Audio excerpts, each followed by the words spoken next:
ఈరోజు కేవీఆర్ జర్నలిస్ట్పై జరిగిన జారీ కేవలం కేవీఆర్ మీద జరిగినటువంటి దాడి కాదు, జర్నలిస్ట్ మీద దాడి కాదు, ఇది తెలంగాణ ప్రాంతం మీద జరిగినటువంటి దాడి. ఎందుకు స్పష్టంగా చెప్తా ఉన్నా అంటే కొన్ని రోజుల నుంచి మనం గమనిస్తే తెలంగాణలో ఒక రాజకీయ పార్టీ, ఆంధ్రాకేలో ఒక రాజకీయ పార్టీ వచ్చి ఇక్కడ పార్టీ స్థాపిస్తుంది. ఇక్కడ తెలంగాణలో ఏదైతే చిత్ర పరిశ్రమ ఉందో చిత్ర పరిశ్రమలో కూడా మనపైన దాడి చేయడానికి ప్రయత్నం జరిగింది.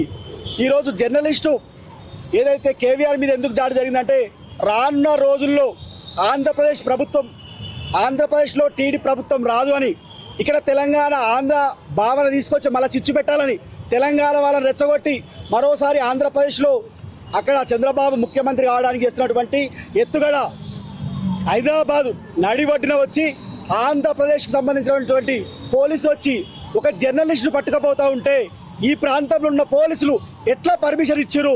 ఈ ప్రభుత్వానికి కొంతైనా ఇంకితగానం సిగ్గు ఉందని ప్రజలు అడుగుతూ ఉన్నారు. రేపు బీహార్కి వెళ్ళి వ్యక్తులు వచ్చి కత్తులు తీసుకొచ్చి ఇక్కడ హైదరాబాద్లో దాడులు చేస్తే కూడా ప్రభుత్వం ఈ యొక్క పోలీసులు కూడా ఈ విధంగానే నిమ్మకు నీరెత్తినట్టు చూస్తారా? ఇప్పటికైనా రాజకీయ పార్టీలు కాదు, ఏదైతే కొట్లాడి తెచ్చుకున్న తెలంగాణ వాదులు ఉన్నారో, అమరులైన కుటుంబాలు ఉన్నాయో, కొట్లాడి తెచ్చుకున్న తెలంగాణ వాదులను అందరూ కూడా ఆలోచన చేయాలి.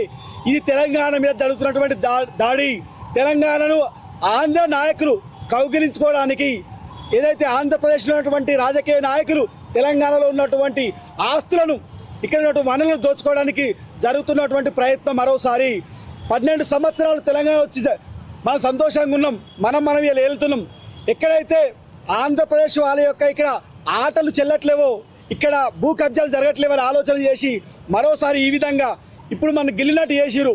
ఇలా మన కేవీఆర్ని అరెస్ట్ చేస్తే మనం స్పందించకపోతే, తెలంగాణ వాళ్ళు స్పందించకపోతే ఆంధ్ర నుంచి అందరూ వచ్చి కూడా ఇక్కడ తెలంగాణ వాదుల భూములు గుంజుకుంటారు, తెలంగాణ వ్యాపారవేత్తలు బెదిరిస్తారు. తెలంగాణ మీద మరోసారి ఆంధ్ర పెత్తనం చేయడానికి ఇలా కేవీఆర్ గారిని అరెస్ట్ చేయడం జరిగింది. తక్షణమే ఆంధ్రప్రదేశ్ ప్రభుత్వం, పోలీసులు తెలంగాణ క్షమాపణ చెప్పి కేవీఆర్ గారిని వెంటనే విడుదల చేయాల్సిందిగా డిమాండ్ చేస్తూ ఉన్నాం. Thank you.